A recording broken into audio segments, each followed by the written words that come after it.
Le travail du roman noir, de manière générale, c'est de lever le voile idéologique de raconter l'autre histoire. C'est-à-dire il y a l'histoire officielle, et puis le roman noir, en général, va aller regarder du côté où ça gratte.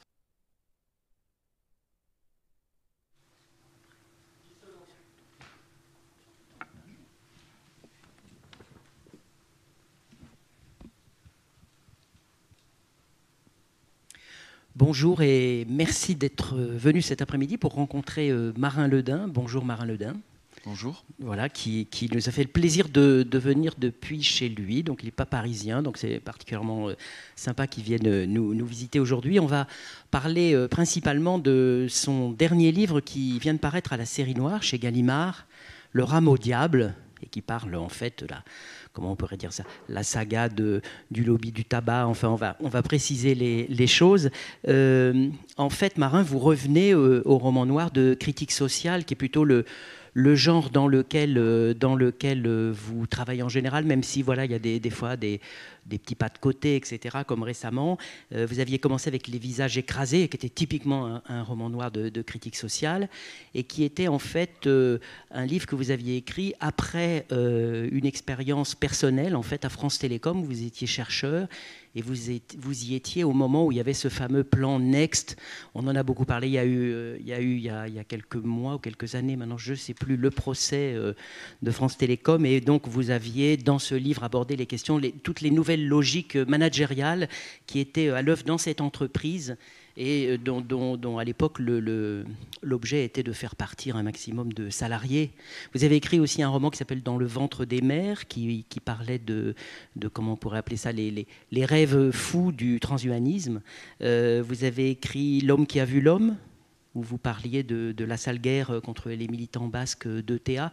Donc là, maintenant, c'est le lobby du tabac. Alors, j'ai vu, je ne sais plus où, sur le net, une interview que vous aviez donnée, et vous disiez, souvent, je choisis des sujets qui ne sont pas toujours sexy. Alors, qu'est-ce que vous voulez dire par là? Est-ce que vous considérez que ce sujet que vous abordez là, avec l'histoire du lobby du tabac et la manière dont le lobby du tabac a réussi d'ailleurs, d'année en année, à faire fumer des gens, et d'ailleurs en s'adressant particulièrement aux jeunes, est-ce que vous considérez que c'est un sujet sexy?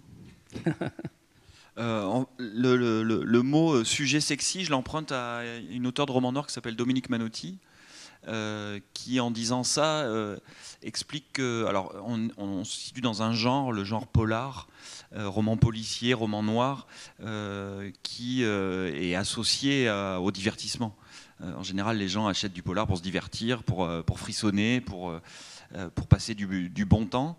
Et la particularité du roman noir de Dominique Manotti ou les miens, par exemple, ou Hervé Lecor, qui était là tout à l'heure, c'est que ce sont des romans qui ne proposent pas que du divertissement, qui s'attaquent à des sujets. Alors, typiquement, si vous allez dans une librairie ou dans une bibliothèque pour prendre un polar, pour passer un bon moment, vous allez plutôt choisir assez spontanément, en tout cas c'est ce que disent les ventes, une histoire de serial killer, ou avec multiples rebondissements, des histoires de forêt, des histoires de voilà, et des sujets comme la souffrance au travail, le lobby du tabac, le marketing, le transhumanisme, c'est pas spontanément des sujets qu'on a envie d'aborder pour se détendre. On va plutôt regarder Arte ou lire Télérama pour ça. Voilà. Et donc voilà, c'est dans ce sens-là. C'est l'idée que c'est une littérature qui s'intéresse à une société en crise, qui va prélever comme ça des bouts qui permettent d'éclairer cette crise, et qui donc vont raconter des histoires pas drôles, des histoires noires sur ce qui ne fonctionne pas dans la société. Alors vous avez commencé, vous avez fait des études d'économie, vous avez fait un doctorat en sciences de la communication. Est-ce qu'à ce moment-là, vous aviez déjà l'idée un jour peut-être d'écrire, de devenir écrivain, ou c'est venu après? Est-ce que l'expérience douloureuse en fait que vous avez vécue à France Télécom a été un élément déclencheur, l'envie de raconter? Comment ça s'est passé? Ou bien peut-être que vous avez envie d'écrire depuis toujours? En fait, assez naïvement, je pensais que la critique sociale était portée par la science elle-même, par l'épistémologie, par la sociologie critique. Moi, j'étais plutôt dans un courant de sociologie critique. Et je me suis rendu compte que les rapports de pouvoir à l'université sont tels que cette sociologie critique, à moins d'être vraiment d'avoir la chance d'être soutenu par des éminences grises ou dans un laboratoire qui vraiment pouvait se permettre ces libertés-là, les contrats de recherche étaient de plus en plus financés par des entreprises privées, et ça a été mon cas. Ma thèse de doctorat a été financée par Orange. Alors j'ai fait une thèse de doctorat autour du concept d'idéologie chez Louis Althusser, donc on était encore à une époque où on pouvait se permettre des pas de côté, mais de fait, effectivement, mon contrat assez rapidement est devenu un CDI, et les recherches très rapidement, avec la privatisation d'Orange, sont devenues des recherches. Alors il faut savoir que, je ne vais pas revenir sur la recherche à France Télécom, mais c'était un gros centre de recherche où 90% de la recherche menée était une recherche fondamentale. Quand j'ai quitté France Télécom en 2007, en mauvais état effectivement, la recherche était surtout tournée vers du court terme, vers du profit, vers des logiques industrielles qui n'avaient plus rien à voir avec la recherche fondamentale. Et donc j'ai compris à ce moment-là que cette critique sociale ne pouvait pas être portée dans ces conditions-là, ni à l'université, en tout cas l'université que moi je fréquentais, et ni évidemment dans ce type de recherche qui était d'organismes de recherche, qui étaient des organismes de recherche à la base, comment dire, publics, voilà, donc payés avec les impôts des gens, donc censés améliorer la société dans laquelle on vit. Et je suis tombé dans ces années-là, au moment à peu près de la publication de mon premier roman, sur tout un tas de prises de position, de notes d'auteurs comme Dominique Manotti. Je la reprends parce que c'est vrai qu'elle aborde beaucoup ces questions-là, de la fonction en fait de critique sociale, de la fonction sociale de cette littérature qu'est le roman noir, qui est né dans les années 20, qui est apparu en France vraiment dans les années 60-70 autour de Jean-Patrick Manchette, puis après des gens comme Deninx, etc., etc., et qui permet précisément de raconter le monde dans lequel on vit. Et moi, je souhaitais pas du tout être écrivain. Simplement, toutes ces recherches que je menais autour des rapports de domination, sur le contrôle social, etc., dans le cadre de mon travail à France Télécom, je ne pouvais donc pas en exprimer les conclusions. C'était extrêmement frustrant, ça a certainement contribué à mon mal-être, et la littérature permet précisément une liberté folle sur tous ces sujets-là, et je peux finalement beaucoup plus explorer toutes ces voies à travers le roman noir. Alors vous avez quand même pris goût petit à petit à l'écriture, parce que vous écrivez aussi pour la jeunesse. Je me souviens d'un très beau roman pour les ados qui s'appelait Loose, que j'avais beaucoup aimé. Vous avez écrit récemment des romans dans une veine plus fantaisiste et tout. Donc petit à petit quand même, en chemin, j'imagine que vous avez pris ce goût aussi simplement de l'écriture. Oui, c'est ça. C'est-à-dire qu'il y a quelque chose que je ne soupçonnais pas quand j'ai écrit mon premier roman, c'est que écrivain est un métier qui s'apprend en écrivant, et dit toujours, pour résumer un peu schématiquement, un roman, c'est une histoire, des personnages pour incarner cette histoire, et un style, un angle, un point de vue, une dynamique, enfin tout ce qu'on pourrait appeler l'écriture finalement, toute cette petite musique de l'écriture qui est quelque chose que je découvre en fait, dont je prends conscience depuis que j'admets que mon métier finalement c'est écrivain et non plus chercheur au chômage reconverti dans l'écriture.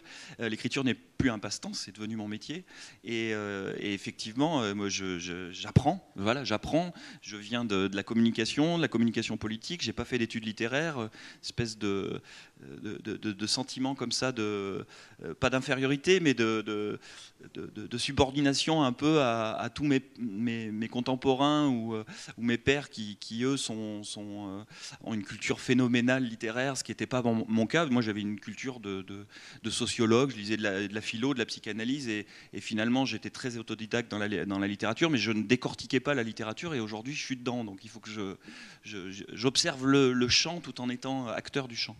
Et vous êtes un lecteur de romans quand même aujourd'hui? Vous lisez des romans ou pas tant que ça? Je dis toujours que des deux métiers qui n'en sont qu'un, celui que j'exerce, c'est lire que je préfère. Ouais. Je suis lecteur d'abord et écrivain après. Alors on va parler donc de ce roman, Le Rameau. Problème technique, excusez-moi. Le Rameau Diable, donc, qui vient de paraître en série noire, 600 pages quand même.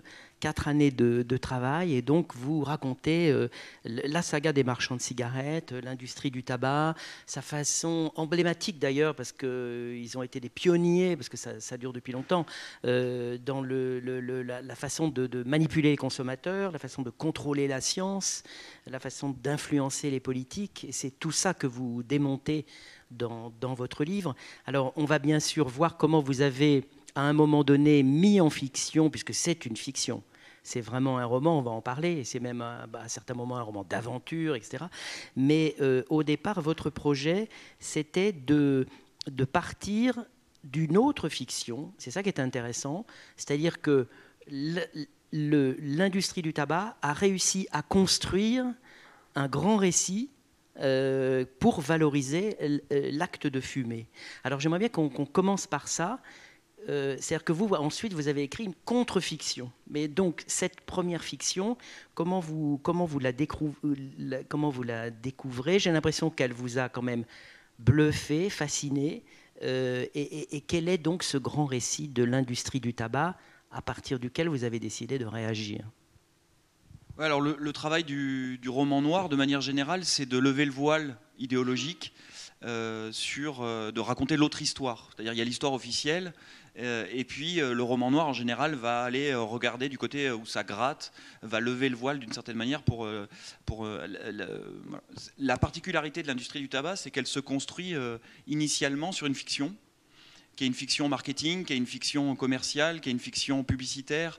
Quand vous posez la question de c'est quoi le tabac pour toi dans votre entourage, assez rapidement on va parler on va parler de l'adolescence, on va parler de la première cigarette, on va parler de telle ou telle star de cinéma ou de telle rockstar qui fume, etc., auquel on s'est identifié. On va parler émancipation, on va parler liberté aussi, c'est la liberté de l'adolescent qui fume contre l'avis de ses parents ou en cachette. On va rappeler tout un tas de souvenirs d'enfance, les trajets en voiture avec le grand-père ou avec l'oncle qui fumait comme un pompier, les fenêtres fermées. Moi, je suis d'une génération où on fabriquait encore des cendriers pour la fête des pères. Enfin, c'est associé à comme ça tout un tas d'instants qui sont des instants à la fois partagés par tout le monde. La cigarette, c'est quelque chose qu'on partage avec le monde entier. Voilà, quel que soit l'endroit de la planète d'où on vient, on le partage. Et c'est aussi à la fois quelque chose de très très intime, lié à des souvenirs, lié à des sensations, lié à des émois, lié à des émotions. Et assez rapidement, quand on évoque tout ça, on se rend compte que la plupart de ces images, et quand on lit évidemment toute la littérature de l'industrie du tabac, et voilà, on commence. Moi, je suis parti d'une publicité pour ce livre. Je suis parti d'une publicité des années 50 où on voit une femme avec un enfant dans ses bras en train de l'allaiter, et où la publicité nous explique que ça permet de dégager les bronches de la femme, donc c'est bon pour l'enfant parce qu'elle va pouvoir allaiter. Enfin, c'était une publicité mensongère évidemment, mais voilà. Et donc, si on part de ça, on s'aperçoit que toutes les images qu'on a, qui sont liées, positives évidemment, qui sont liées au tabac, sont en fait des images qui ont été fabriquées de toutes pièces par la publicité, par le marketing, enfin par les public relations à l'époque, c'est comme ça que ça s'appelait avant de s'appeler le marketing. Et donc on s'aperçoit assez rapidement qu'il y a une fiction qui a été fabriquée, à laquelle on a adhéré, et on adhère depuis notre plus jeune âge. Alors il faut préciser dans le cas de l'industrie du tabac que la cible des industriels du tabac, ce sont les adolescents. Vous savez que n'importe quelle publicité pour le tabac ne cible pas les fumeurs, ils fument déjà, à moins de les faire changer de marque de cigarette, mais on ne cible pas des gens qui sont déjà des consommateurs. On sait qu'ils sont accros à la nicotine. On sait qu'un fumeur sur deux, à terme, va décéder de sa consommation du tabac. Donc, il y a des consommateurs en moins, et donc il faut les renouveler. Et on les renouvelle avec qui? On les renouvelle avec les adolescents, avec les plus jeunes, avec les non-fumeurs. Et donc toutes ces images positives qu'on associe au tabac, qui sont faites de films, qui sont faites de musique, qui sont faites voilà, d'images glamour, sexy. Vous imaginez la vampe comme ça, la belle brune ténébreuse avec sa cigarette, ou je sais pas, John Wayne sur son cheval. Bon voilà, toutes ces images-là, en fait, sont des images purement fabriquées. Et donc c'est la première fois, moi, dans mon travail de romancier, que je me retrouve avec une fiction qui est autrement mieux fichue et plus solidement installée depuis près d'un siècle maintenant, un peu plus d'un siècle, dans l'esprit de tout le monde. Et quand je dis tout le monde, c'est du coup du monde entier. C'est la première fois que j'ai accès à une fiction. Et donc il faut d'abord que je décortique une fiction qui fait partie j'allais dire, du bien commun d'une certaine manière. C'est-à-dire que quand on s'adresse à un lecteur à propos du tabac, il faut déjà tenir compte du fait que, et moi y compris, je suis fumeur, on est complètement imprégné, on adhère finalement à cette fiction. On s'est tous retrouvés à défendre les droits du fumeur. Oh, j'ai le droit de fumer ma cigarette à l'intérieur, quand on nous l'a interdit avec la loi Evin, dans les années 2000, on n'a plus le droit de fumer à l'intérieur des restaurants, etc. Ça a été des levées de boucliers, y compris chez des gens qui ne sont pas fumeurs, en disant mais c'est une atteinte à la liberté. Mais la liberté de quoi? La liberté de mourir d'un cancer. Enfin bon, c'est complètement fou. Et ce qui est fou, c'est que voilà, il y a cette fiction. Et ma gageure à moi, c'était de partir de cette fiction, de la décortiquer pour bizarrement proposer une autre fiction, une contre-fiction supposée être beaucoup plus réaliste. Et donc qui va nous raconter les dessous de la fabrication de cette fiction. C'est une espèce de mise en abîme un peu bizarre que j'ai réalisé en écrivant le roman. Je n'étais pas complètement conscient de ça au début de l'écriture, d'où le fait que ça a pris 4 ans, parce qu'il a fallu que je revoie complètement ma copie au regard de ça. C'est très intéressant quand même, parce que c'est l'idée que justement la fiction peut-être... Parce que vous êtes sur un terrain qui est déjà documenté, qui est connu. Il y a eu des livres, il y a eu des articles, etc. Surtout justement sur le lobby du tabac, son action, etc. depuis très longtemps. D'ailleurs, à quels spécialistes ils ont fait appel pour, etc. Notamment à un moment donné, mais il y a longtemps, pour faire fumer les femmes, par exemple, et pour associer pour les femmes le fait de la cigarette comme une affirmation. Oui, c'était Bernays, le neveu de Sigmund Freud, à la demande, alors je me rappelle plus de la marque, mais tant mieux, comme ça je la citerai pas, qui dans les années 20 était son boulot, c'est l'inventeur des public relations, Bernays, son boulot était de considérer que la moitié des fumeurs, enfin la moitié de la population n'était pas concernée par la cigarette, puisqu'à l'époque il était mal vu pour les femmes de fumer. Officiellement, les femmes ne fumaient pas, ou alors avec l'autorisation de leur mari, ou alors c'était vraiment des femmes de mauvaise compagnie, enfin de bonne compagnie du coup, mais de mauvaise vie, pardon, voilà ce que je voulais dire. Et donc ils ont considéré que c'était dommage de se priver de la moitié du marché, et donc il avait organisé comme ça une espèce d'happening dans les rues de New York qui consistait à mettre en scène, d'ailleurs avec son assistante qui était celle qui prenait la parole, à mettre en scène ce qu'ils ont appelé les torches de liberté. Donc ces femmes brandissaient leurs cigarettes en disant voilà nos torches de liberté, en référence à la statue de la liberté, au nom de l'émancipation des femmes, au nom de la liberté des femmes, et donc le droit des femmes de fumer comme les hommes. Alors, pour commencer, vous allez donc, on va en parler, forcément avoir un travail important de documentation à faire pour pouvoir créer votre propre fiction. Mais vous avez choisi en fait 2 périodes. Il y a 2 périodes dans le livre. La période des années 1980 jusqu'à en fait 1991, qui est, si je ne me trompe pas, le vote de la loi Evin, et ensuite les années, il y a une grande ellipse, puis après les années 2000, qui sont les années où justement s'appliquent complètement les mesures de la loi Evin. Alors pourquoi vous avez choisi particulièrement ces 2 périodes ? Alors la première période, les années 80, c'est vraiment un moment où il y a quelque chose d'historique qui se passe autour de ce produit, de ce bien de consommation qui est très particulier, qui est la cigarette. On arrive à un moment où il est plus possible d'ignorer toutes les études qui existent depuis des décennies sur le caractère cancérigène de la cigarette et voilà. Et la problématique de la santé est en train de monter en puissance. En même temps, on a quelque chose autour de la sécurité qui est lié à la santé, autour de la sécurité, de la traçabilité, qui commence à naître sur le fait qu'on veut manger mieux. Il y a la problématique écologique aussi qui est en train de monter. Et donc, il y a un regard sur cet objet, sur ce bien de consommation, au milieu de tous les autres biens de consommation, qui devient...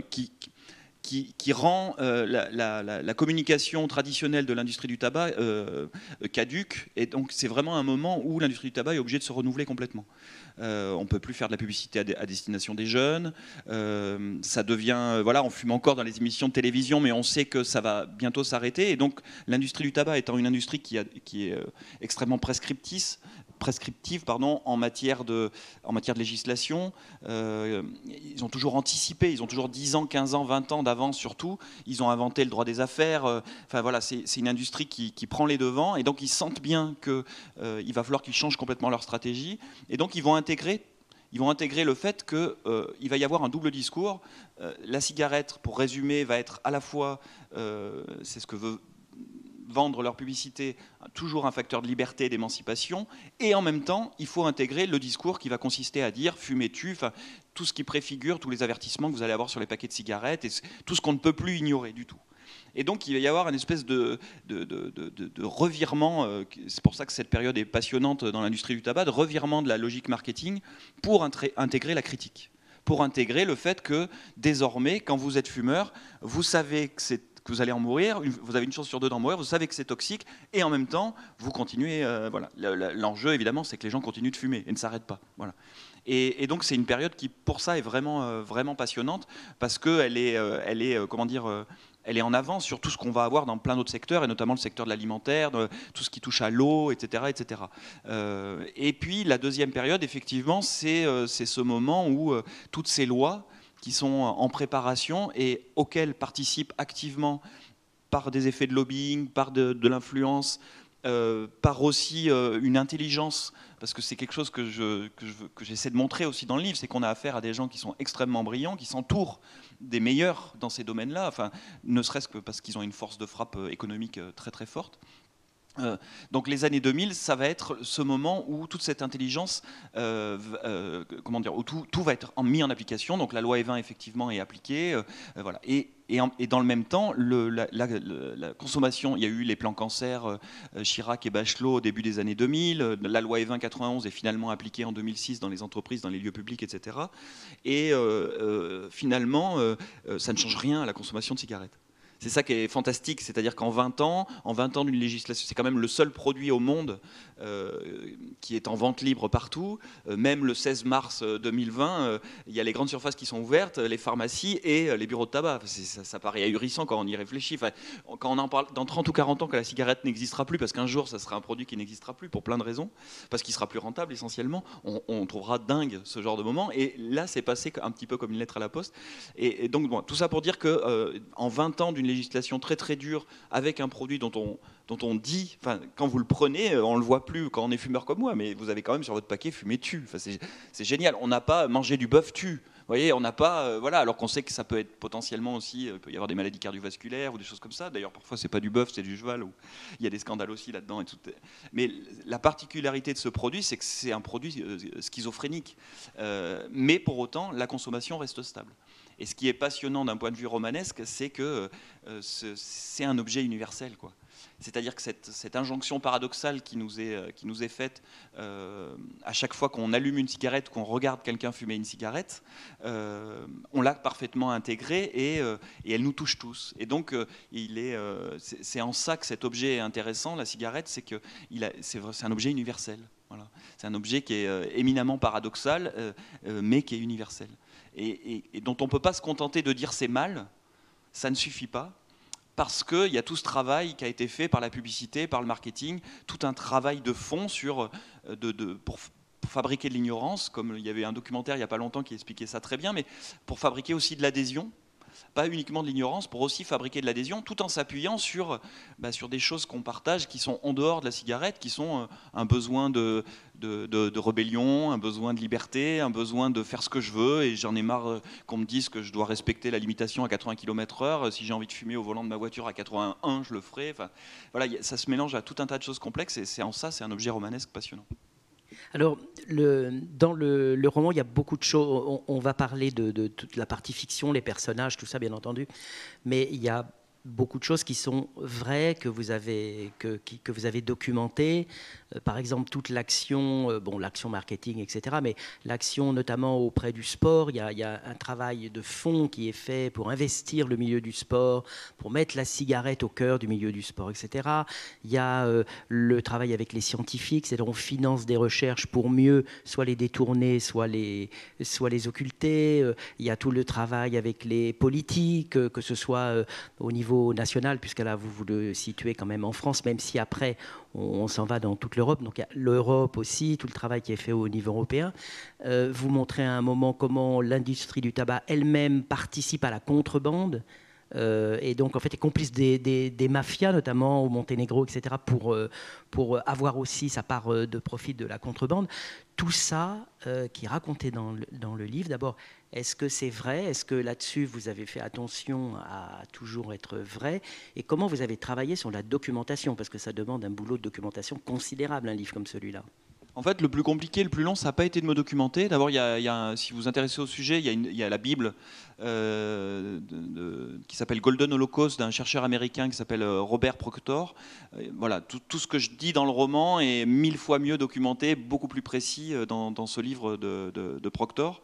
Je suis parti du principe, j'allais dire un petit peu inverse, qui était que qu'on soit fumeur ou non fumeur, aujourd'hui, avec la foule de documentation, d'articles, pour peu qu'on soit un peu curieux du monde dans lequel on vit, on sait tout ça. C'est-à-dire que je suis parti du principe qu'on connaît les dérives de l'industrie du tabac, on sait qu'il y a eu des procès, on sait que les cigarettiers sont des industriels comme les autres, très puissants, mais qui ont aussi intérêt qui ont organisé la contrebande. Enfin, on le sait ou on le découvre un peu dans le roman, mais enfin, je suis parti du principe qu'on le savait. Que c'était un point commun que j'avais avec le lecteur, qu'on avait quand même tout cet imaginaire et tout cet accès à une réalité de l'industrie. On avait accès aux deux, au mythe, enfin à la fiction, et en même temps à la réalité. Ce qui a été compliqué, ça a été de m'en détacher et de ne choisir que des bouts pour les intégrer à une histoire, à une trame romanesque, d'arriver à trouver quels allaient être les éléments qui allaient me permettre d'éclairer mon histoire. Parce que finalement, ce roman, c'est vraiment une fiction, c'est la fiction de 9 personnages qui se démènent au milieu de leurs affres et des crimes multiples et variés qu'ils peuvent commettre. On est dans du polar, mais il fallait que ça paraisse crédible. Il fallait que le lecteur puisse se référer à des événements ayant vraiment eu lieu. C'est pour ça que dans le roman est parsemé de dates comme ça ou de moments communs, comme par exemple les attentats de Tati en 86, comme les attentats les tours du World Trade Center. J'ai choisi comme ça des moments où cette image que vous avez toutes et tous de Chirac en train d'allumer une cigarette à Simone Veil en 74. Voilà. J'ai parsemé le roman comme ça d'images communes qu'on avait, que j'imagine communes, qu'on a autour de la cigarette, mais sur le versant plutôt réaliste de la cigarette. Pour autant, le roman est une fiction de A à Z. Je pars d'un braquage de camion d'ammoniac en 1986. À ma connaissance, il n'y en a jamais eu. L'ammoniac, c'est un truc hyper facile à produire. Il n'y a aucune raison qu'on braque un camion d'ammoniac. Je sais pas, c'est un peu comme si un concurrent de Danone braquait un camion de pot de yaourt, quoi. Enfin, ça n'a aucun sens. Sauf s'il détruisait l'usine qui les fabrique à la rigueur. Enfin bon, on est vraiment dans de la trame polar très classique. Mais voilà, mon travail, ça a été vraiment de ne garder des éléments de réalité que des marqueurs comme ça pour essayer de garder le lecteur avec moi sur ce qu'est l'industrie du tabac. Mais encore une fois, c'est un roman documenté qui brille par sa non-documentation dans le roman, parce que la documentation, il faut aller la trouver là où elle est vraiment, c'est-à-dire chez le travail des journalistes, des essayistes ou des gens qui produisent des documentaires. Je pense au documentaire à La Fabrique de l'ignorance, là, qui est passé assez récemment sur Arte, ouais. Et voilà, qui est très juste. Passionnant, ouais. Oui, parce que le grand risque, c'était que la fiction que le romanesque soit écrasé par la documentation, ce qui n'est pas du tout le cas, parce qu'effectivement, c'est vraiment un polar, un roman d'aventure qu'on suit à 600 pages, mais on ne les voit pas passer, on lit ça. Alors, est-ce que la fiction est partie? Est-ce que vous avez, parce que voilà, cette question à partir de là, la mise en fiction. Est-ce que c'est les personnages principalement qui vous ont amené la fiction, ou est-ce que vous avez écrit une trame romanesque comme ça du début jusqu'à la fin? Par quoi vous avez commencé pour fictionner toute cette histoire? J'ai commencé en 2015 par le braquage d'un camion d'ammoniac. Je me suis retrouvé avec 10 pages. Et pendant 3 ans, j'ai rien écrit parce que ça suffisait pas, effectivement. Donc en fait, oui, c'est passé par les personnages. J'ai vraiment des. Pour revenir juste une question sur justement, c'est vrai que ce début est extrêmement spectaculaire. C'est vraiment tout le plaisir du roman noir là quand on lit cette scène. C'est un braquage qui est organisé très très minutieusement par un des personnages qui va s'avérer un des personnages ensuite principaux du roman. Est-ce qu'il y a eu une inspiration du film de Michael Mann, Hit, parce qu'on pense en lisant cette scène au film aussi? Ouais, alors il y a beaucoup moins d'armes à feu que dans Hit, hein, quand même. C'est vraiment une scène dantesque. Ce braquage est assez sensationnel. Non, non, non. Alors je l'ai vu, oui, mais non, non, non, non. L'idée, c'était vraiment de partir d'un moment assez classique finalement dans le polar. Quelque chose d'hyper visuel. Encore une fois, je traite d'un sujet qui n'est pas sexy. Je parle du lobbying. Le lobbying, dans mon roman, il prend la forme de crime, il prend la forme de traversée d'Europe par la mer Adriatique. On rencontre la mafia. Il y a, pour le dire un peu vulgairement, il y a des prostituées, de la coke, des cigarettes à gogo, du pouvoir, de l'adrénaline, etc. Dans la réalité, le métier de lobbyiste, ce sont des gens en costume, cravate, qui sont très discrets, qui sont dans des couloirs, qui chuchotent, qui font des messes basses, voilà, qui essaient d'influencer en tout cas les décisions politiques à l'Assemblée nationale ou au Parlement européen. Et tout ça est très feutré et n'a évidemment rien à voir avec les caricatures, avec les caricatures romanesques que j'en fais dans mon roman. Donc c'était le braquage, voilà, c'est le point de départ de ça. C'est-à-dire comment on se saisit d'un réel qui, encore une fois, n'est pas sexy, qui n'est pas propre, qui ne facilite pas le divertissement, on va dire, voilà, qui serait quelque chose de beaucoup plus policé. Moi, j'ai envie d'en faire quelque chose qui est à la hauteur un peu de ma colère par rapport à ces mécanismes-là, par rapport à cette impudence, cette impunité totale de l'industrie et de l'industrie du tabac dans ce roman, mais de l'industrie de manière générale, dans la gestion de nos affaires. J'avais envie que ça explose dans tous les sens, donc j'ai des personnages qui m'ont servi à structurer toute cette histoire, qui sont des caricatures. Le lobbyiste, encore une fois, c'est un lobbyiste qui n'existerait pas dans la réalité, qu'on ne peut trouver que dans des romans ou dans des films. Son pendant flic, Simon Nora, qui travaille à la brigade financière, puis qui travaille à l'OLAF, l'organisme qui s'occupe de la contrebande, notamment la contrebande de cigarettes, qui est un organisme qui a réellement essayé de monter un procès contre les cigarettiers, qui s'est soldé par une amende. Finalement, il y a eu une conciliation en 2004-2005. C'est un personnage qui est habité, qui suit à la trace comme ça cet industriel, enfin ce lobbyiste qui, depuis les années 80 jusqu'aux années 2005, 2006, 2007, il punaise sur ses murs. Enfin, je travaille que sur des choses extrêmement visuelles, assez spectaculaires finalement, tout simplement pour qu'on finisse par oublier le fait que le sujet dont je traite est un sujet de l'ombre, un sujet discret, un sujet très policé.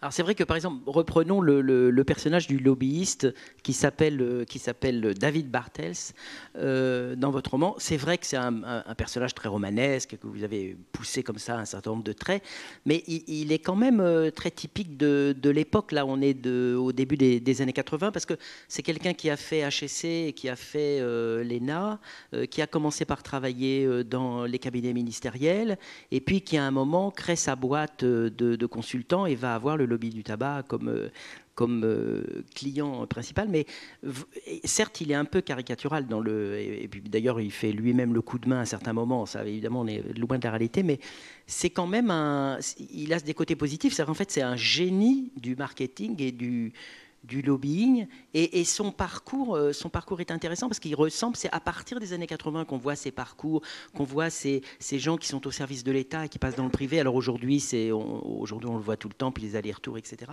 Mais moi, j'ai trouvé très intéressant la manière dont vous montrez dans ce livre comment cet homme, justement, a basculé d'une certaine manière. Là, je le dis pas au sens péjoratif, mais comment à un moment, lui, à une époque quand même, voilà, où il y avait les grands serviteurs de l'État, comme on disait, les grands commis de l'État, il passe avec un cynisme absolu au service du lobby du tabac. Et là, alors là, la loi, le bien commun, tout ça, il l'ignore. C'est passionnant dans ce livre, la manière dont vous avez montré son changement, son basculement. Oui, c'est un profil. Le personnage est caricatural dans sa manière d'agir dans le roman. Pour autant, son profil est un profil très classique de lobbyiste. Je me suis contenté de reproduire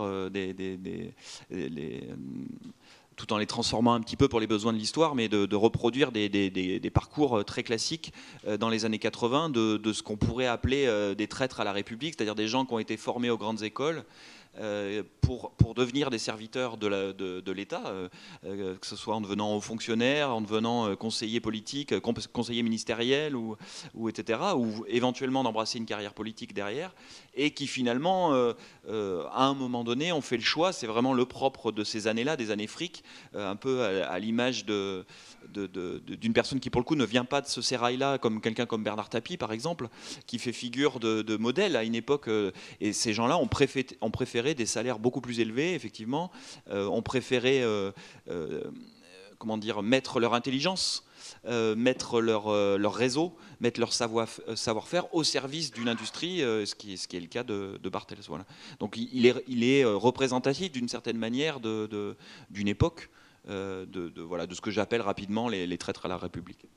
Et puis Simon Nora, dont vous avez parlé, donc lui, au départ, il est à la brigade financière de Nanterre. Il va travailler aussi en collaboration avec d'autres services de police au niveau européen, où ils vont essayer de coincer justement les lobbies du tabac. Qu'est-ce qu'il représente, lui? Parce que d'une certaine manière, lui, il est justement resté sur les anciens canons. En fait, il représente l'impuissance de la justice française à reconnaître dans un premier temps que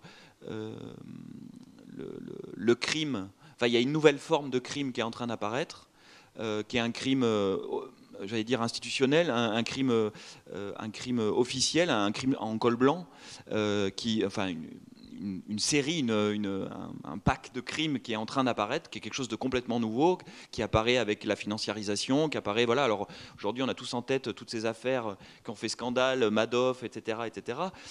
Mais simplement, à un moment donné, la justice doit pouvoir se saisir de ces objets-là, et c'est très compliqué. Elle n'en a pas les moyens. Elle n'a déjà pas les moyens de s'occuper des crimes, des délits communs, des crimes de tous les jours. Alors imaginez ce genre d'affaires-là, et en même temps, elle doit composer avec ces industries-là, qui sont à la fois susceptibles d'être des entreprises criminelles, et qui le sont forcément, même pas forcément sciemment, mais qui le sont j'allais dire par nature, et qui en même temps sont des entreprises qui rapportent de l'argent, qui fournissent de l'emploi dans une période où on en a besoin. Voilà, typiquement l'industrie du tabac, et c'est à ça que ce personnage de Simon Nora, de la brigade financière, sert dans le roman. Il sert à montrer que l'État, dans cette histoire-là, est très embêté avec un objet comme la cigarette, qui rapporte énormément d'argent. Qui jusqu'aux années 2000, avant les licenciements et la délocalisation, fournissait énormément d'emplois dans toutes les usines de la Manuve, que ce soit à Tonneins, à Rions, etc., etc. Il y en avait à Carquefou, à Strasbourg. Toutes ces usines ont été fermées dans les années 2000, mais jusque-là, c'était des gros pourvoyeurs d'emplois. Ils faisaient vivre des villages entiers. Bon, et puis il y a aussi toutes les taxes qu'on connaît sur la cigarette. Je ne sais plus combien c'est, le taux, c'est 85, 90, 92% du prix d'une cigarette qui part dans les poches de l'État ou dans les poches de l'Europe, voilà, et on est pris, c'est ce que Simon Nora montre, on est pris dans une espèce de machine où on ne peut que foncer ensemble, quoi, dans la même direction, et a priori dans le mur, sans rien pouvoir faire, parce que les deux sont complètement interdépendants. Et puis là-dessus, évidemment, il y a des politiques qui prennent parti pour les cigarettiers, parce que même son fumeur, ils considèrent que c'est une liberté. Enfin bon, voilà, il y a tout un tas de situations assez folles qui se mettent là-dessus, plus le fait que, encore une fois, c'est à ça que Simon Nora s'attaque dans la deuxième partie du livre. Les cigarettiers s'occupent de la production de cigarettes, mais ils s'occupent aussi de la gestion de la contrebande de cigarettes. Le livre est découpé de la manière suivante. Il y a la première partie qui s'intéresse à ce qu'on appelle le lobbying, qui est la façon très polissée de parler de ce qui est dans la deuxième partie, la mafia. Alors, quand on pense mafia, on parle mafia, on va penser mafia dans les Balkans, on va penser mafia en Italie, etc.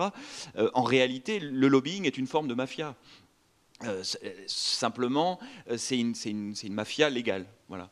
On a le droit de faire du lobbying si on va pas trop loin, si on fait pas des listings trop détaillés, comme ça a été le cas à la fin des années 90 ou dans les années 2010, où là ça a fait un peu scandale parce qu'on se retrouvait avec des listes de députés dans les fichiers de Philippe Maurice, voilà, où là ça allait un petit peu trop loin, où on allait jusqu'à leurs préférences sexuelles, etc., etc., ce qui est interdit par la loi par ailleurs.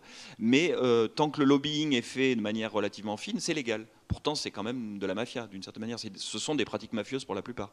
Alors, effectivement, on n'attrape pas des gens, on les étrangle pas, enfin voilà, on n'est pas dans les films de Scorsese, ou, voilà, mais pour autant, c'est une forme de mafia qui prend en otage une partie de la population qui est dépendante à une drogue qui s'appelle la nicotine, qui est une vraie drogue, qui est une drogue plus violente que ne peut l'être l'héroïne. À court terme, peut-être pas, mais à long terme, c'est une drogue extrêmement violente. C'est l'une des drogues les plus dures.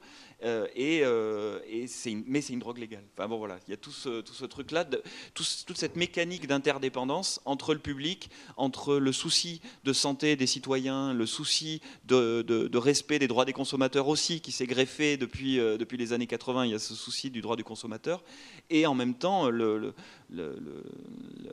truc de base, comment dire, enfin, pour le dire autrement, la cigarette devrait être interdite, quoi. C'est un fumeur qui vous dit ça. Je deviendrais fou si on m'enlevait mes cigarettes, mais la cigarette devrait être interdite puisque c'est un produit qui tue. Voilà, tout simplement. Il y a un autre personnage dont j'aimerais qu'on dise un mot, parce que vous jouez avec lui, parce que alors lui, il est très complètement un personnage de roman, je dirais même presque qu'il est presque un stéréotype du polar, c'est Anton Muller. Alors c'est à la fois l'homme de confiance et l'homme de main de David Bartels, le lobbyiste.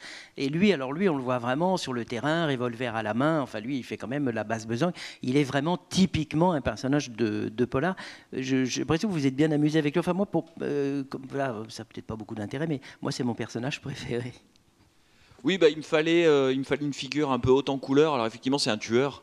Et assez bizarrement, dans le roman, c'est aussi devenu un peu mon personnage préféré. Assez bizarrement, donc c'est officiellement celui qui tue le plus dans le roman, mais bizarrement il y a comme une espèce d'attachement avec ce personnage parce qu'il a une logique de tueur, c'est-à-dire qu'il n'est pas dans le cynisme, il n'est pas prêt à tous les coups bas. Son boulot, c'est de tuer un tel ou un tel pour son employeur, il est payé pour ça, il le fait, et voilà, il le fait dans les règles. Alors que dans le monde de lobbying, dans le monde du marketing, il n'y a pas de règle. La règle, c'est d'être numéro un et de placer le produit en premier, et si pour ça il faut changer toutes les règles demain, on les change toutes, alors que le tueur est dans une espèce de logique très polar, un peu à l'ancienne, de bon, moi je fais mon boulot, et à partir du moment où ça sort un peu de mes prérogatives, moi j'arrête. Donc c'est pour ça que c'est un personnage attachant, parce que finalement c'est le personnage le plus fictif du roman. À ma connaissance, ils n'emploient pas de tueurs non plus, peut-être qu'ils en ont, j'en sais rien. En tout cas, moi, j'en ai pas retrouvé à mes trousses. Et j'en ai pas trouvé trace non plus dans la documentation que j'ai pu lire, même si il y a certainement des gens qui sont chargés de porter les valises, etc. Ça existe, c'est certain, mais bizarrement, c'est le personnage de fiction qui est le plus attachant. Oui, oui. Alors, je disais que vous avez beaucoup travaillé vraiment sur le côté roman d'aventure. Il y a la scène d'ouverture, on en a parlé. Il y a beaucoup d'action, il y a des poursuites, il y a des histoires d'amour et des histoires de sexe, etc. Enfin, là, vous avez travaillé là-dessus pour, en fait, tenir vos lecteurs jusqu'au bout de vos 600 pages, et c'est servi par l'écriture, et j'aimerais bien qu'on en parle. C'est-à-dire qu'il y a une écriture très nerveuse, une écriture très rapide, très resserrée, qui emmène comme ça, qui donne toute l'énergie en fait à ce roman. Comment est-ce que vous aviez des modèles, ou est-ce que, quoique c'est une écriture qu'on retrouve relativement aussi dans vos autres, c'est plutôt votre style, mais comment vous avez travaillé sur l'écriture?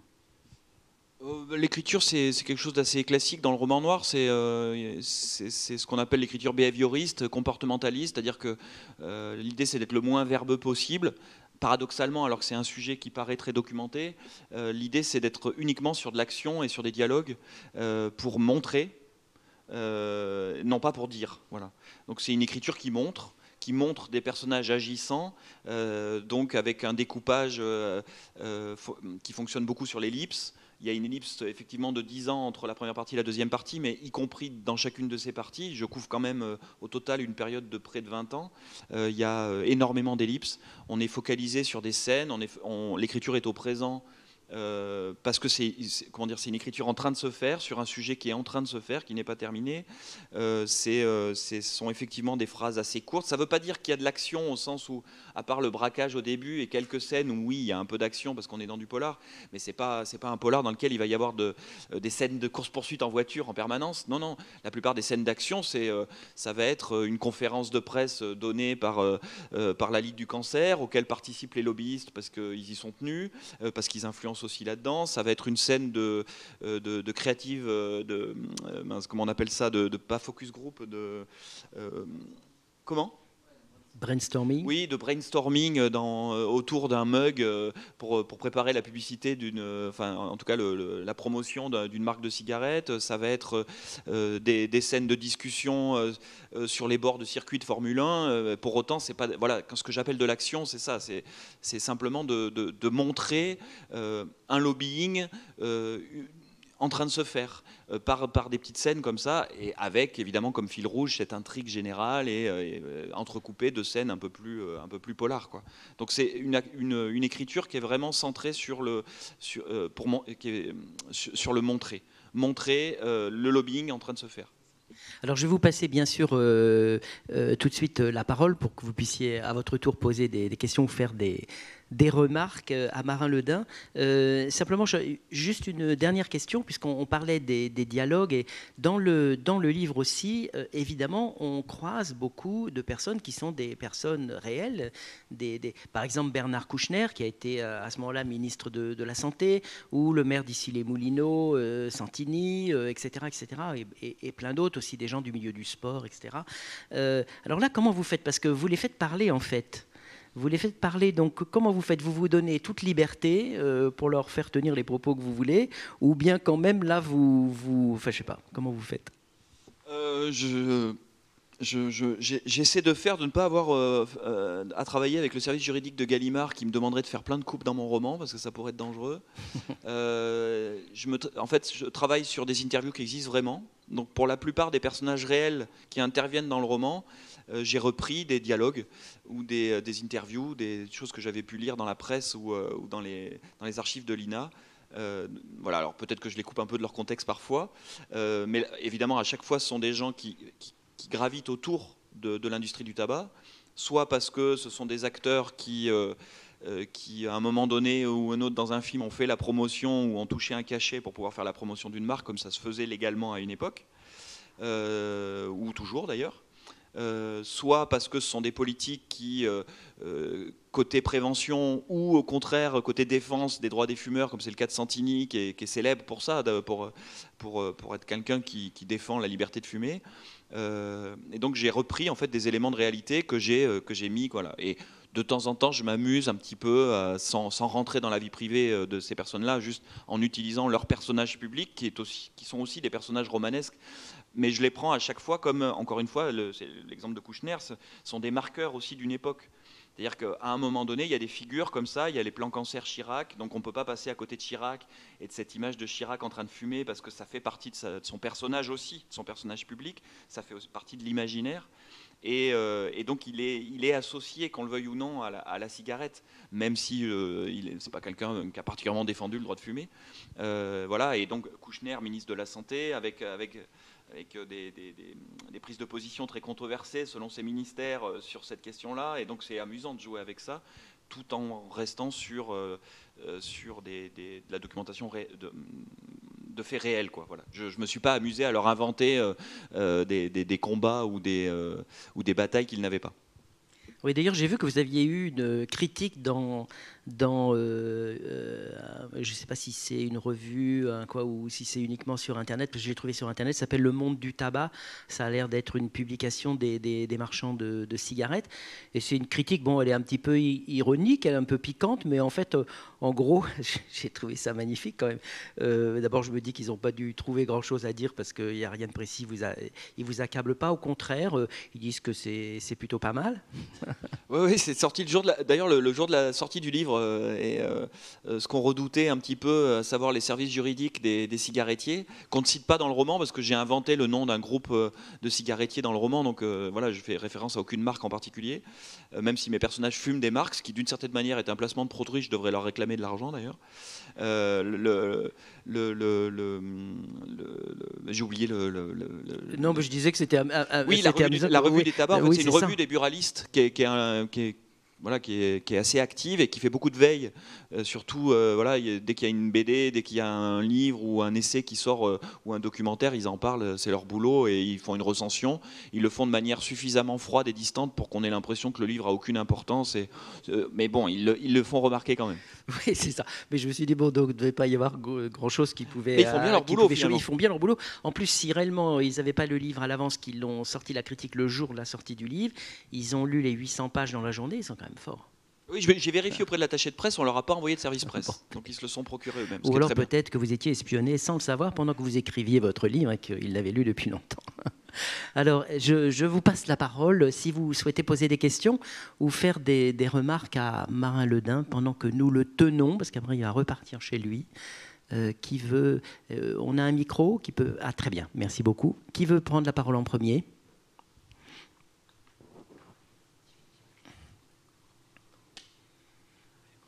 Oui, bonjour. Bonjour, monsieur. Je voulais simplement savoir, à travers votre travail d'écriture, vos différentes recherches, est-ce que vous avez rencontré des réticences, voire peut-être des portes qui se sont fermées, pourquoi pas des menaces ? Parce que je pense que vous avez certainement dérangé certains groupes, voilà, le lobby du tabac d'une manière générale. À vrai dire, absolument pas. Au contraire, les portes se sont assez naturellement ouvertes. Principe de la communication de ce type d'industriel, c'est d'intégrer et même d'anticiper la critique. Donc ça a été plutôt l'inverse, c'est-à-dire que j'ai pu être en contact avec des lobbyistes. J'ai rencontré des agriculteurs, j'ai rencontré des syndicats. Alors j'ai pas rencontré de buralistes, enfin à part mon buraliste à moi, mais je veux dire j'ai pas cherché à rencontrer des organismes liés aux buralistes, la Fédération des buralistes de France. J'ai pas cherché à les rencontrer. Et à la fois, ces contacts étaient possibles, notamment chez Philippe Maurice. C'est très facile en fait d'y aller. Et puis, je me suis rendu compte que dans mon entourage, je connaissais plein de gens qui, dans différents secteurs de ces industriels, il y avait des cigarettiers avaient bossé à un moment donné pour eux, que ce soit en communication, dans le commerce ou les commerciaux. Et en fait, moi, j'ai pas souhaité le faire parce que, encore une fois, je préparais pas un essai, je préparais pas un documentaire, je fais pas une enquête. Voilà, je ne suis pas un journaliste d'investigation.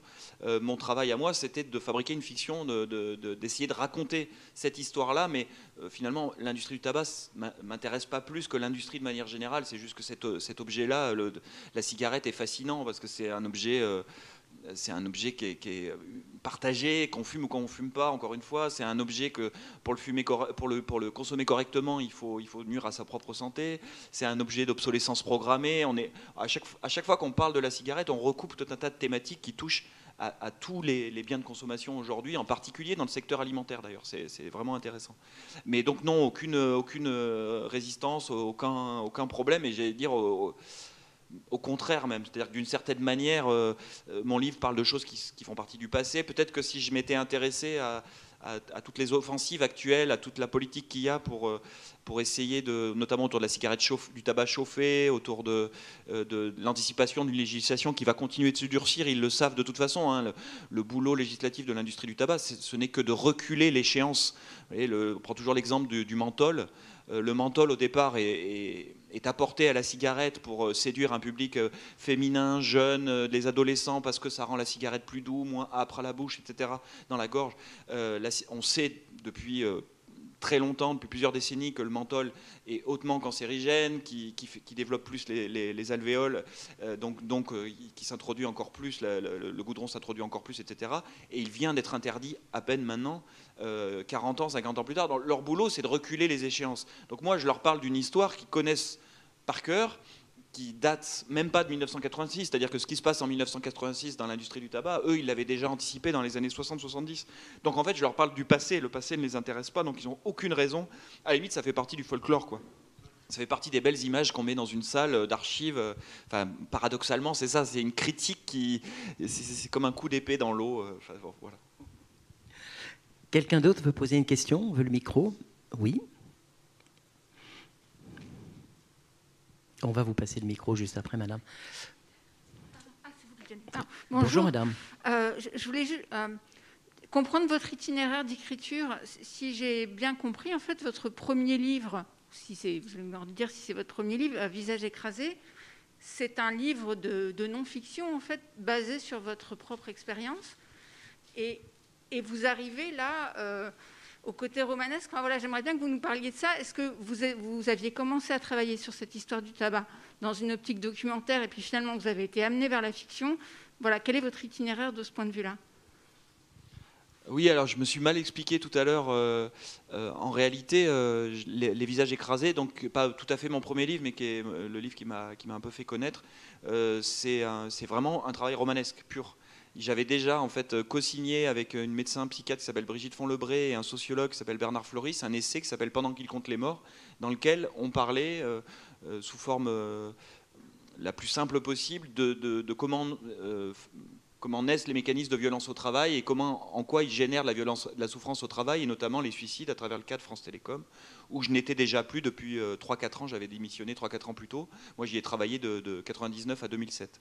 Et ce livre est sorti en 2010. Et quand ce livre a été terminé, qu'il est sorti, vous savez ce que c'est un essai, je veux dire, à moins que ce soit un essai signé par un polémiste habitué des plateaux télé, il n'y a pas une audience énorme. Et donc, il y avait une grande frustration lié au fait que, comme il était co-signé avec une médecin psychiatre, il y avait beaucoup de choses dont on ne pouvait pas parler, notamment de ce qui relevait du secret médical.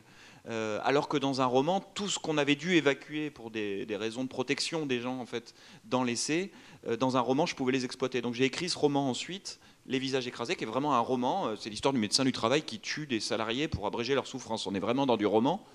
Même si il y a quelque temps vous avez entendu parler de ces assassinats à Pôle emploi, voilà, ça a défrayé la chronique il y a quelques mois, cette personne qui est venue se venger, enfin bon bref. Non, pas à Pôle emploi, qui est venu tuer son DRH, ou bon, j'ai oublié. Oui, mais à Pôle emploi aussi. Pôle emploi aussi, voilà, c'est ça. Oui. Donc, enfin, on n'est jamais complètement éloigné de la réalité, mais bon, l'idée était vraiment de proposer un roman sur ces sujets-là. Un roman en me disant qu'un roman c'est quelque chose qui est plus partagé, qui est plus universel, qui va peut-être toucher plus des gens qui spontanément ne se dirigeraient pas vers un essai parce que tout le monde ne s'autorise pas à aller regarder un essai. On n'a pas forcément le bagage culturel, on n'ose pas. Voilà, spontanément, on va plus facilement vers un roman. Donc, comment dire, à partir de ce roman-là en particulier, j'ai compris que mon écriture romanesque m'épargnait déjà de faire mon travail de sociologue que je n'étais plus et avait quelque part une portée plus importante. Donc voilà, je suis romancier. Je fais des romans et la cigarette, si je pars d'une idée, si je me documente autour de cette idée, je me lance dans l'écriture avec l'idée que je vais en faire un roman et absolument pas un documentaire. Madame. Oui, vous avez écrit donc plusieurs livres sur des sujets qui, enfin, à moi, me paraissent en tout cas très éloignés les uns des autres. France Télécom, le TA, le tabac. Comment vous viennent l'idée des sujets? Comment est-ce qu'un sujet, tout d'un coup, pour un prochain livre, s'impose à vous? En réalité, pour moi, ils sont tous liés, ces sujets-là, parce qu'ils sont autour de quelque chose qu'on appelle le contrôle social.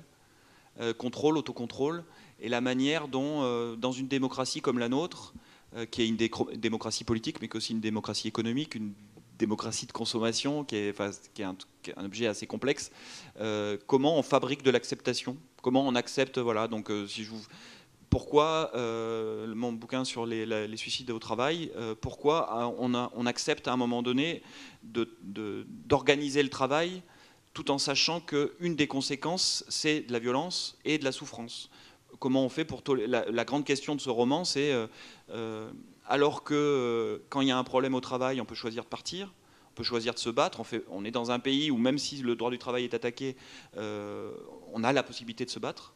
On a un droit du travail qui est probablement un des droits du travail les plus puissants au monde, même si encore une fois il est attaqué et affaibli régulièrement. Dans la question avec ETA, c'était un travail autour des résurgences d'Égal, des groupes antiterroristes de libération.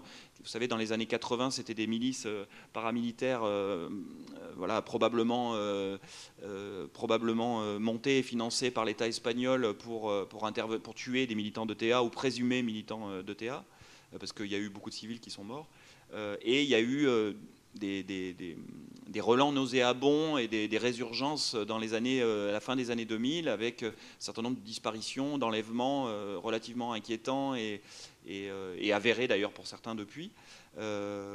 Et donc la question c'était aussi comment, dans une démocratie comme la France, comment on peut tolérer alors que théoriquement la torture est interdite, Comment on peut tolérer que des gens soient enlevés, éventuellement torturés, au nom de l'intérêt supérieur qui est la protection de la population française, dans un cadre de lutte antiterroriste qui a beaucoup changé depuis 2001 et les attentats de Madrid en 2004, etc.